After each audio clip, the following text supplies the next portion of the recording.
Hello, and welcome to episode 18 of the She.Must.Knit podcast. My name is Erin, and thank you so much for spending some of your time with me today. I hope you guys had a great week. We had a good week. It was a busy week. It was just a regular week for us. Lots of library visits, lots of splash pad visits, just lots of running around and keeping busy. So I actually did not get a lot of knitting done this week. I don't feel like I got very much done at all. However, I still have some stuff to show you, and I still have some stuff to talk about, because I've always got stuff to talk about, right? So, what do I have? So I have some progress on a project that I showed you last week. I have a new cast on. I couldn't help myself. I've just been itching to cast something on like this, and so I cast something on. And then I have the collection. So last week I told you how I was working on a bigger collection from the Big Bang Theory fabric that you voted on the previous week, and I have it all ready for you. So before we get started, I'm going to start with my tea, and this time I gotta talk to you about this tea, guys. So this is the first time I've made this tea. This is from one of the teas that I got when I did a big order from Seven Sisters Tea, which is one of my favorite online shops, and I just had to try this one. I love trying new teas. I mean, it's just tea, like, you know, if it's bad tea, it's bad tea, but like, interesting flavors always intrigue me. And so when I was making my iced tea this week, I saw this when I was going through the different flavors, because not all of them are suitable for making iced tea. Like, some teas are just better as hot teas. But I saw this one and I read the ingredients. I was like, okay, this might work as a iced tea. And I tried it, like it was all brewed, and I tried it. I'm like, I don't know how to describe this tea. It's such an interesting tea. So if you like interesting teas, interesting flavors, you might want to check this one out. So yeah, it's from Seven Sisters Tea. It's called Farmer's Market. And I'll read the little blurb that it says on there, because it says, from summer fresh to fall harvest, this tea has everything you could fit in your basket. Crisp, tart, and fruity all in one. Contains apple, rosehip, hibiscus, tomato pieces, cucumber, lemon, lime, orange slices, and natural flavor. I think it was the tomato pieces. When I read it online, I was like, what? Tomato pieces? I gotta try that. So I tried it, I've made it, and I can't describe the flavor. Like, it's definitely on the fruity end, but it's very pleasant. It's very pleasant, and it has a very unique taste. So yeah, if you like interesting teas, try that one out. And while you're on there, get was it Candied Apple or something? Oh, is it Candied Apple? Candied Almond. That is my all-time favorite. So yeah, this weird tomato tea is the tea for today. And let's get started. I'm going to start with the progress on my Q Train socks. These are the socks that I'm working on from a pattern by Mina Phillip. And I wanted to try these because I needed another cuff down pair for my bingo box after I finished this pair of socks. That box for completing 2 pairs of cuff down socks will be complete. And then I also wanted one with just a simple texture pattern that I could bring to the library, I could bring when we're out at the park, and not have to concentrate too much. Now, last week I showed the one finished sock, and here it is. And while the pattern itself is very simple, I do not need to reference the pattern. After the first couple rows, since then I have not had to reference the pattern other than when I got down to the heel, and then even the toe. I mean, I do my own toe. So it is a very simple pattern. However, it's not completely mindless, because the special stitch pattern that creates this really, really nice texture that I think works so well with self-striping yarns is just a teensy bit fiddly. There's a little thing you have to do that goes over 2 stitches that is it's not hard, but you have to kind of watch what you're doing. You can't do it, I can't do it while I'm not looking. So it's not something that I can just sit and, you know, watch my surroundings and just knit away. I have to stop when I'm doing that stitch. However, it's only every other row, and it's only on the front of the sock. So last week I was saying how I had purchased another set of tips for the Chiagu mini twist needles that I have that I love. I always do my DVD monthly socks on them, and I purchased another pair of tips to see if those needles would help me with this stitch a little bit. So I cast on the second sock. I'm not very far. Like I said, I have not had I don't know, it's just this week I've not had a lot of time to sit down and knit. Like, I had a lot of work to do, we had a lot of stuff to do, we were out and about. So I just, you know what, some weeks are just like that, right? You get what you get. So this is the progress on the second sock that I have. I got the cuff done, and I'm just into the patterning there. And I have to say, these needles definitely have made a difference. I think these are going to be, like, what do they say, your ride or die? Like, these are going to be my sock knitting needles. I will probably pick up another pair of tips for these, just so that sometimes I have up to 3 pairs of needles on the, or 3 pairs of needles, 3 pairs of socks on the go. And I think I want all my socks to be on these tips. Like, they're just, I will admit, I don't really have any other ChiaoGoo needles. I have tried them, but the reason that the mini twists are different is that the cord is so fine. And if you're a magic looper, you know that that's an important element to the needles, so that they don't spread out your stitches at the end. And most of the other ChiaoGoo needles have this really thick nylon coated steel cord, which is great, I think, for garments or for shawls. But for socks, it's not my thing. The cord is not my thing. However, the actual needle tips that they make are really, really, really nice. And these mini twist tips, I think they are the perfect combination of, they just have a really, really tapered tip and a nice point. So that taper gives you a really nice point, but the tips are not sharp. The tips are still slightly rounded. Haya also makes really great needles, but their Haya sharps are so sharp that they poke my little finger and they injure me. So these tips are like the perfect taper, but like round top, so that they don't poke my fingers. And I think that that taper is what is making this stitch just that little bit easier, because you have to go in through 2 stitches you do like 1 knit stitch, and then you have to do this special stitch over 2 stitches, and you do that repeat across, and just that taper has made that 2-stitch, you know, thing that you have to do just that much easier. So I'm hoping that I can get through this second sock in, you know, a decent amount of time, get these done, finish that bingo box, give these socks to my friend who I am making them for, because I think she will love these colors. I will say one thing I'm doing differently on this sock. I cast on slightly more stitches for the cuff. I think I started with 69 stitches on the other one, which was more than the pattern. It was kind of in between 2 sizes. And I always like, personally, and I think my friend would like this too, is a bigger, more comfortable cuff.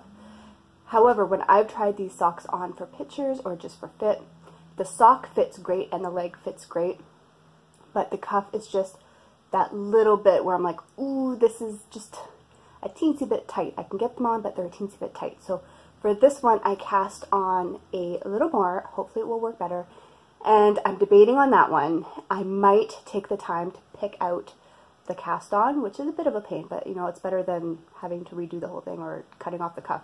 I'm going to try and pick out the cast on and then recast on either more loosely or recast off more loosely, or add some stitches before I cast off. So we'll see. I just want them to be comfortable. I don't want her to not want to wear them, because the one sock is a little funky, right? Right. So yeah, that's my progress on those. And just as a reminder, I am using as my main yarn the White Birch Fiber Arts Self-Striping in Hope, and a Luette Mini Gem that I overdyed. The original color is that paler color, and I overdyed it to kind of coordinate with this. So those are the yarns that I'm using, and hopefully I will make some good progress on those this week and I can get that pair done. The next project that I have to share with you today is my new cast on. Over the past couple of weeks, I have talked about how I am just dying to start a summer top. So many designers have been coming out with these beautiful patterns for summer tees or tank tops, and I keep seeing them, I keep favoriting them, I keep putting them in my queue, and I just want to start one. And last week I talked about how I was going to be doing a birthday purchase this month, and how my plan was to order some yarn for a few of the tops and tank tops that I've been seeing. Well, designers keep coming out with new ones. I still have not made my purchase, because this week when you know what, I just need to stop looking at the new patterns. That's my problem right there. I just need to stay away from the new patterns, and then I won't know about all these beautiful new patterns that are coming out. But this week I saw 2 new patterns that I was just like, oh my god, these are so pretty. So I haven't made my order yet. I'm still working on it. But in the meantime, I was just dying to cast something on. So while I was trying to figure out my order and what yarns I needed that were like nothing that I have in my stash, because I am trying to use stash as well, it occurred to me that I do have some yarns in my stash that might work for some of the designs I had in mind or some of the new patterns that I have seen. And I came across this yarn. So I'll just show you this yarn here. This is a giant cake because it used to be a different project that I frogged several years ago. In the skein, it looks like this. And this is called Denim Silk by Barocco. And I have had the blue for several years, and then I have had the gray for almost 10 years.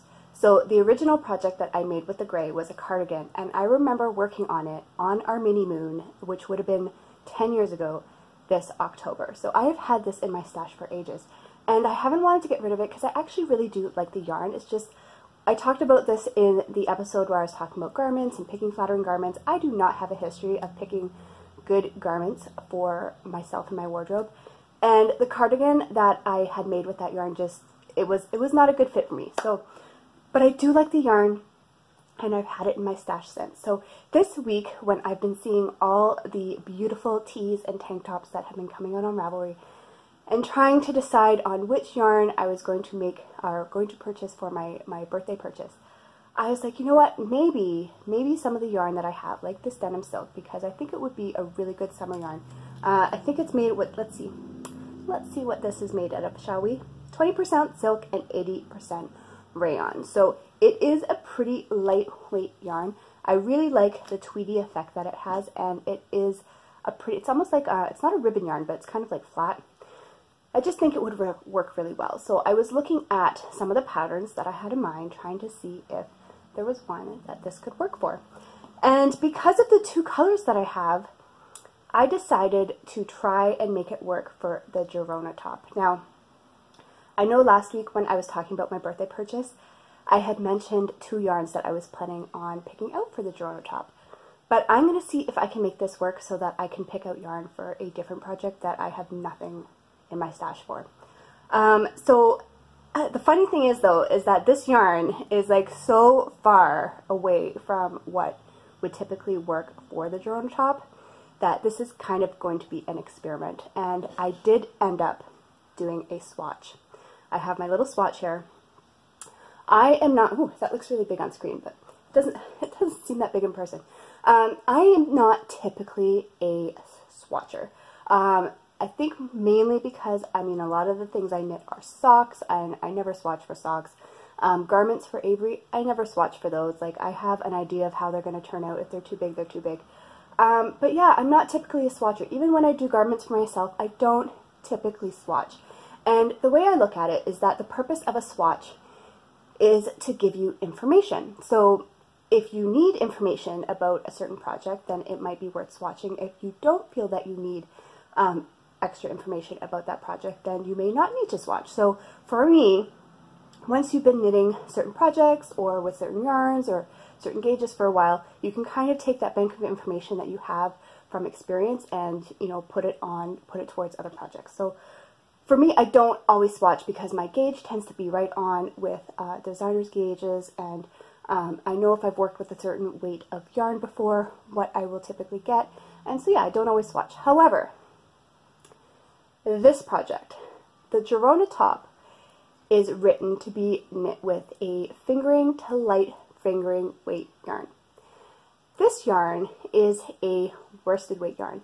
That is a giant jump in gauge. So my gauge that I would be getting would be nowhere close to the designers. So I knew if I wanted to try and use this yarn for that top that I would have to do a gauge swatch because I would need information. I would need to know what how many stitches per inch I was going to get with this yarn on the needles that I was going to use, because I was going to have to recalculate how many stitches to cast on.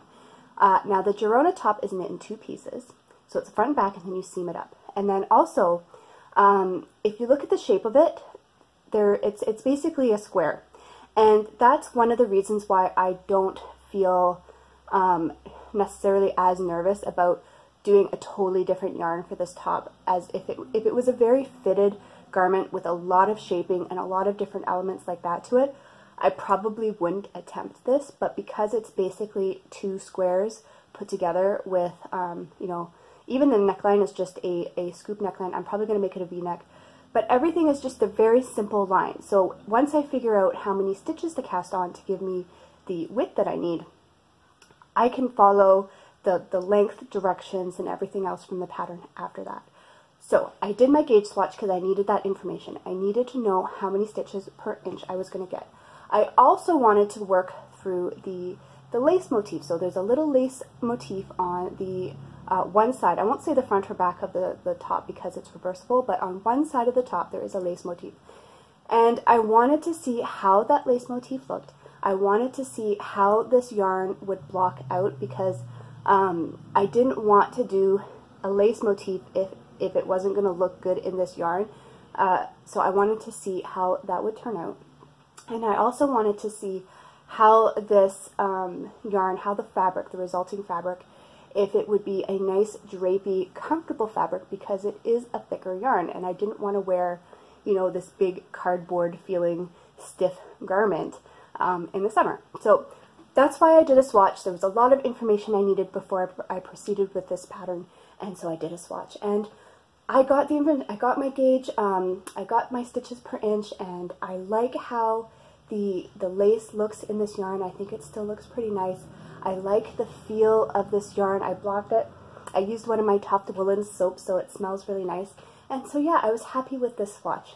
Now, a lesson for you. Even with all that, okay, so I was like, okay, I'm going to be really good. I'm going to do my swatch, and I'm going to block my swatch, and, you know, I'm going to get all this information. I'm going to cast on, blah, blah, blah. I decided, I measured my swatch before blocking, and then I blocked it.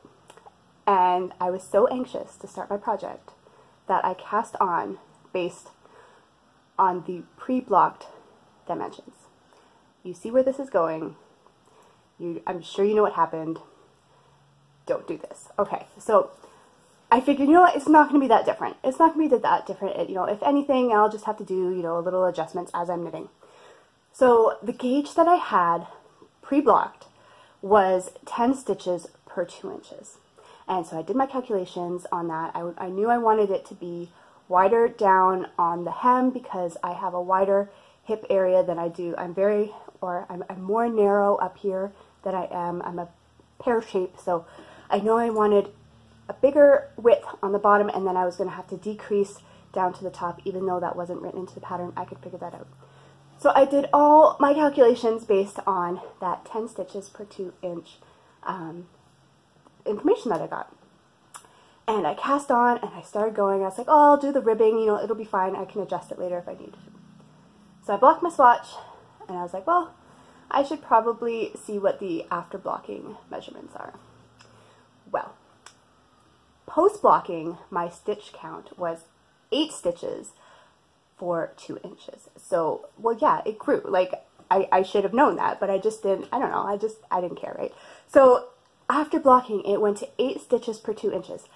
So when I did all my calculations again, I figured out that the cast on number that I started with should have been like 28 stitches fewer to get the resulting measurement that I wanted.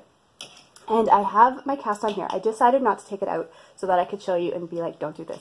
But this is how much I had knit. And so I'm doing the part of the garment where it's all one color on the entire side, I'm doing in the blue. And then I'm going to be doing the other side mostly blue with just the light gray along the top for the accent. So I cast on, and like 28 stitches is like this, like this much or something. I'm like, that's a big difference. Like I can't just fudge that. I'm already going to be decreasing to get from the hip width that I want up to the bust width that I want, I'm like, I can't get rid of these. I can't just go poof and make these extra stitches disappear. So I was like, you know what, I don't want to just keep going and think, remember what I said, like, what episode was it? I said, if ever you tell yourself it's going to be fine, it's not going to be fine. So I was like, well, I can't just say, oh, it's going to be fine and keep going. It's not going to be fine. So I wanted to show you this, and then right after this is done, I'm going to be taking these off the needles, ripping out what I have done, and then recasting on with the numbers that I calculated for the post blocking stitch count. So womp womp, serves me right. I should have waited, but I was just, I've been talking about this with you, how I've just been dying to cast on a summer top. I've just been so excited, but it serves me right for jumping the gun there. So that's what I'm working on. And then I had talked about last week how with the summer tees and stuff and how all these patterns are, maybe we could do some sort of knit along for summer tees. So I currently have a knit along in the Bling String group called the Color Work at Cal, and it's for any kind of color work project that uses at least two colors, manipulates at least two colors in one project. And all the details in there. If you're working on something, go check it out. You can probably still enter it. It's going till the end of July, so like less than a week, but it's ending soon. So the next one, I think I'm going to do a cal called the Breezy Arms Cal. So basically it's going to be for any garment that it shows at least some of your arms. So it's pretty open. It can be a tank top, it can be a t-shirt, it can be a 3/4 length sweater. As long as part of your arms, like as long as the sleeves don't come down to like the very end of your arm up to your wrist here, as long as some of your arm is exposed, then you can enter it in the Breezy Arms Cal. And all sizes are going to be welcome as well. So if you want to knit something for your kids or your grandkids, or, you know, any sizes, babies, I don't care. Babies, children, adults, whatever. It's just garments that expose at least some of your arms. And I definitely want to get through this one, and then there's probably at least one other one, if I get this done, that I want to start, because there's just so many. Like I said, this week at least 2 more patterns came out that I just love. So I think I'm going to put up a little collage. I'm going to make a little collage, because there are some really, really great summer patterns out there. Lisa Ross just released a new one called Rockefeller that is beautiful. It's more of a fitted tank. I find that I prefer things that are fitted up around my shoulder area and then flow out. I probably won't make this one, but I can see it being flattering on a lot of people. But if you like that style like I do, then Nicole Montgomery, she has like at least 3 or 4 tanks that have that kind of style where they're more fitted up top and just kind of flow over the bust. I'm definitely going to be looking at some of those. And then another one came out this week called the Ava tank, and I just think it's really, really pretty. I would probably see if I could make the straps just a little thicker, but I have a yarn that's been in my stash for years and years and years and years that might work for that. I might try that one. But yeah, there's just so many pretty tanks and tees out there. So yeah, I think I'm going to start the thread now. And if you want to start looking for something, or even if you have a whip, whips will be allowed. I haven't decided what the duration of the cow will be. I'll figure that out later. But if you want to pop over to the Bling String group and participate in the Breezy Arms cow, let me know what you are thinking of working on, and that would be great. Let's have a chat. Let's have a chat about all these beautiful patterns that are coming out. So yeah, I hope you can participate, and wish me luck on my sweater, and hopefully next week I can report back some good news that it's all going to work out okay. Yeah, so that's all I have to say about the summer tea-cal and my progress on my new project. So next we have my collection. And guys, this is a pretty big collection. I had said that I had more fabric than my standard size pieces, so I was going to be able to do a bigger collection, and it's a bigger collection. So I'm going to go through, I have lots of different sizes, and then I have some yarn, and I did some fun little sets. So yeah, let's get started on the collection. So if you remember, the fabric I had was this one here with the cast of the Big Bang Theory, like the original, like, small cast. And I had said how I had found some fabric online when I was doing some shopping for other fabrics that I thought would go perfectly with this theme. And this is one of them here. So all this like sciencey stuff, and I just loved how like, you know, all these primary, like bright primary colors kind of picked up on this. I had to get this fabric for this collection. So I have 2 of these. These are the sidekicks, just the regular sidekicks, and I have 2. And then the inside fabric I found, look at that. See that? I just thought, I was like, oh, these are just all so cute together. So I have 2 sidekick pouches in that fabric. And then I have 2, let's see, I've got bags everywhere here. I've got 2 deluxe wee sidekicks. And again, the science fabric here in the white. And then I think this is, did I put that on the inside? Yeah, I put this one here is on the inside. And then I also had some of the same fabric, but with a black background. So I have 1 deluxe wee sidekick with the science fabrics and the characters on the black. And this one, yes, this is the other lining I had. I had this orange lining. So I have 1 of these, and then I have 1 of the deluxe wee sidekicks in the white fabric. And then I have 2 just wee sidekicks, so without the clasp and the extras. So I have 1 in white, and this one has the orange bubbly fabric.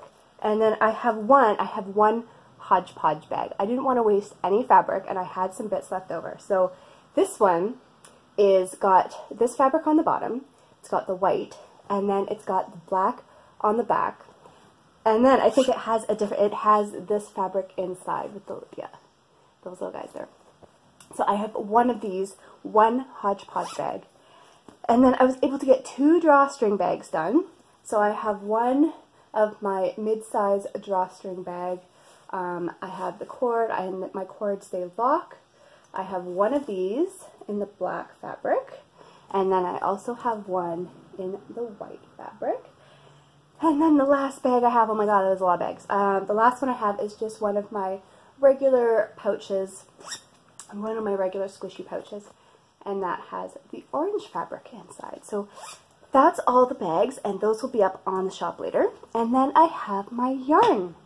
I did 1 sock blank, and I'm going to be calling this collection Bazinga, because I pulled, for the yarn, and the little sets I got, I kind of pulled the colors from Sheldon. He wears a lot of like just the straight reds and greens and stuff like that. And then I also pulled some colors from the bags and stuff. So this is the sock blank.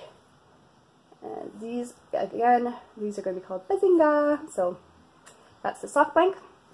I have 1 skein of the just 75-25 wool, super washable nylon sock yarn. I have 1 skein of that. And then I have 2 deluxe sock sets. And the deluxe sock sets that I've done in the past, I did one with the Alice in Wonderland collection that I did about 2 weeks ago. I did a little matching progress keeper. Are you ready to see the progress keeper? So this is the deluxe sock set. You get the 1 skein of Bazinga, and then you get 2 mini skeins to go with that. And both of them are semi-solids with some speckles of other colors. So this one is mostly red. It's got some tones of other colors. This one is like a blue with a bit of brown mixed in. And then the progress keeper. Who's that? Isn't he cute? So yeah, I've got 2 of these. I've got 2 deluxe sock sets with the little Sheldons. Oh, where'd he go? Oh, there he is, with the little Sheldons. So those will be up in the site. I only did 2, and we'll see. If you guys ask for more, I'll consider it, but like those little progress keepers can be a little to make. So yeah, I've got 2 of the deluxe sock sets with the matching progress keepers. So yeah, after this, I'm going to take all the pictures that I need to take and try and get those on the site. So by the time you see this, those should be up on the website. So the only thing I have left is the vote for next week. And I have 2 fabrics here, and both of them are larger pieces than I normally work with, so I could do a bigger collection with these as well. So just let me know, did you like the bigger collection? Did you like having more variety of bag sizes to choose from? I can do that with either of these depending on what's voted for. So the first choice is sheep with yarn. I love this fabric. I had this fabric a year or two ago, and I have not been able to find it since. But I was able to find some up on my, when we went on my birthday trip up to Guelph, I found some. And so that is your first choice, the sheep with yarn. And then your second choice is llamas with yarn. So I thought this was a pretty good equal pairing. Either one I think will make a really, really fun collection. Obviously this one is a little bit more on the pastel side, but you know what? I don't work with pastels very often, so this could be fun. So let me know what your choice is this week, the sheep or the llamas. Also let me know if you want a bigger collection. It just might take a little longer than a week, just like this past one did to put together. So let me know what your thoughts are on that. And that's all I have. So I hope you have a great week. I hope you enjoyed this episode. I hope you have a great weekend and you get lots of knitting done. I'm going to get some knitting done tomorrow because Avery is having a daddy day. They are going to be going out. There is something going on in our community that is totally up her alley. They're going to be going to do that. They might go for a movie later. I'm going to get the house all to myself, and I cannot wait. If you watch your kids all summer, you know what I'm talking about. Time to yourself with an empty house. Oh, glorious. Anyway, so I am going to thoroughly enjoy that. I hope you get lots of knitting done this week, and I will see you soon.